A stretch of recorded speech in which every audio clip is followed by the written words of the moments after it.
It's your boy PB back on PhatBear Pod this fine Thursday. Let's talk about the king of crypto, Bitcoin, which is currently lounging around 84.5K like it's on a permanent vacation. Seriously, Bitcoin's been stuck in this range forever. The total crypto market cap's at 2.66 trillion, up a measly 1%. We're basically treading water. Trading volume over the last 24 hours? 72.3 billion, up 2%.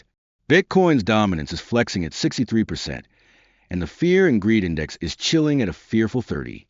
For alt's performance, the top dogs are Stratus, Ardor, Arb Doge AI, and IQ. The bottom cats are Ergo, Mantra, Orca, and Wayfinder. Let's kick off the macro news now, straight from the IMF. The IMF's gearing up to slash its growth forecast for 2025, and apparently it's going to be notable. The world economy is about to get a haircut, and not the sexy kind. IMF boss Kristalina Georgieva is out here saying, yeah, we're not headed for recession, but don't pop the champagne either. Gee, thanks for the optimism, Chris. The IMF's January vibe was all optimistic, but now they're like, maybe not?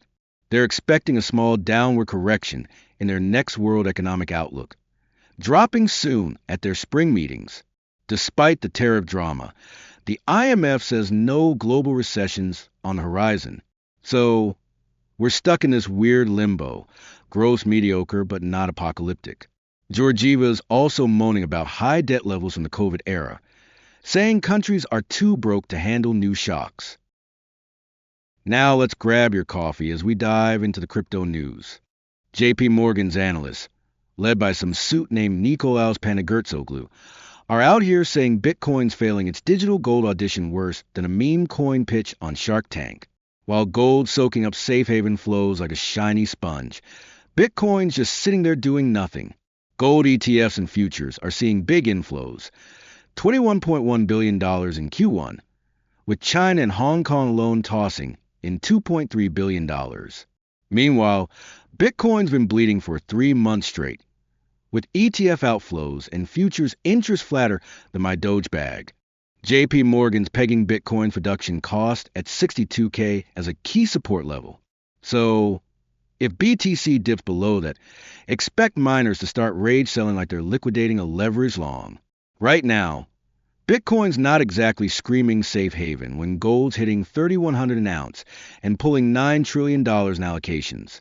JPMorgan's narrative is clear. Gold's a debasement trade champ, and Bitcoin's just a volatile tech bro in disguise. Next story. Trump's out here waving his mega wand, pushing Congress to ban insider trading among its members like it's a new executive order for Big Macs. The guy's got to be in his bonnet about lawmakers trading stocks with insider info, and honestly, who can blame him? Congress has been playing the market like it's a rigged slot machine forever. The article is calling a bold call to stop politicians, their spouses, and even their kids from cashing in on non-public info. Trump's not the first to try this. Back in 2022, the Trust in Congress Act tried to lock lawmakers out of stock trades entirely, but flopped hard.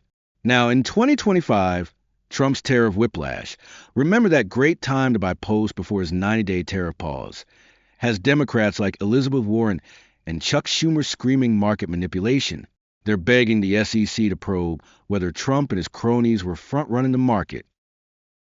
Last crypto story.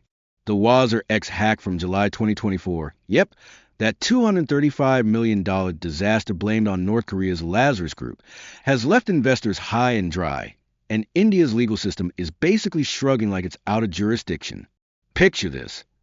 15 million users, 45% of WazirX's assets gone into a tornado cash mixer, and the Supreme Court's like, not our problem. Oof, that's colder than a bear market winter. WazirX users begged the Supreme Court to do something, anything, about the 2,000 Indian rupees crore hack. They got a hard pass, with Justices B.R. Gavai and Augustine Massey saying the court isn't the right place for crypto drama. Instead, they were told to bug the union government or regulatory bodies. Good luck with that when the Reserve Bank of India is out here saying crypto? Not my circus. All right, let's talk about the latest DeFi flavor of the week, Eliza Labs Auto.Fun, a no-code AI agent launchpad that's got X buzzing. This thing's part builder, part marketplace, part token launchpad, all wrapped in fairer than fair tokenomics bow.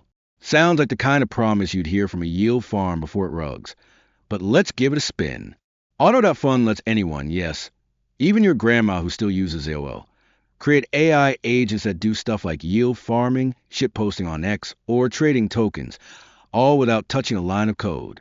These AI agents plug into social media, DeFi apps, and Web3 services, starting with X and eyeing gaming and finance next. Think bots that tweet, trade, or yeet your ETH into a liquidity pool while you sleep. Eliza Labs, the brains behind the Eliza OS framework, is hyping a sustainable, token-based economy with a bonding curve token mechanism. Sounds like a party, until you remember every fair launch since Uniswap ended with whales eating the cake. Next story. Coinbase Layer 2 network base just pulled a DeFi stunt that's got X screaming rug, pull louder than a WazirX hack victim. Base's official X account dropped a cryptic base is for everyone post with a just coin it link to Zora, a platform that mints content as tokens. Then boom, an ERC20 token called Base is for everyone was born. It went full 2021 Moonboy mode, spiking to a $17 million market cap in hours. Then, like every DGen portfolio in a bear market, it crashed 94% before bouncing back, all in 12 hours. Here's the mess. 3 wallets snagged nearly half the supply, with one holding 25.6%. Ex-users called it a rug, accusing Base of hyping a token they knew would tank. People asked if Base's Jesse Pollock rug everyone, slamming the execution as a PR disaster. Base got 10 million tokens as a content creator, but swore they won't sell. Sure, and my 2017 ICO bags are still early. Pollock's defense? This is on-chain culture. Tokenizing content is the future, and Base is just experimenting. Bro, experimenting with my trust is how I ended up with a drawer full of worthless NFTs. Last DeFi story. Pump.Fun's co-founder Lone Cohen is out here playing the no token for you card, squashing rumors of a Pump.Fun coin harder than a bear market crushes dreams. After a Base-promoted memecoin, tied to some Base is for everyone X post, skyrocketed to a $17 million market cap, and then cratered 90%. Cohen sees a moment to flex. No stealth coins, no hype fuel drops, he tweeted, basically telling Coinbase Layer 2 network, hold this L. Oof, that's colder than a hardware wallet in a freezer. Here's the tea. Cohen's preaching crypto's unwritten rules. Don't shill, don't pump, don't set sky-high expectations, while throwing shade at Base for ignoring them. He says influence comes with responsibility, and Base's stunt hurt users. He's not wrong. X is flooded with degens crying over empty bags. But let's not crown Pump.Fun the moral compass of DeFi. This is the same platform that birthed 7 million tokens, including Fartcoin and a live stream fake suicide. For our airdrop, today we're diving into Fractrade's AI trading bot party on Hyperliquid. Fractrade's a platform for building AI trading agents that pimp out your trades on Hyperliquid. Think risk management, copy trading, whale sniffing, and backtesting. Basically, a bot that trades better than your cousin who studied TA on YouTube. You hook up your Hyperliquid account, let these agents loose via API, and earn a cut of profits. Fractrade's big flex is its Fract token, which they're hyping as a key to their ecosystem. It's got governance vibes, discounts, and advanced feature for holders, plus incentives for sharing hot trading strategies. They're in alpha, bragging about processing 100K actions without crashing, which is cute, but not exactly Binance-level flexing. The real juice? A potential airdrop for alpha testers. No hard details on how many tokens or who gets what, but if you're creating high-quality agents or strategies, you're probably on the VIP list. That's all I got for you today. Don't FOMO, don't FUD. Peace out.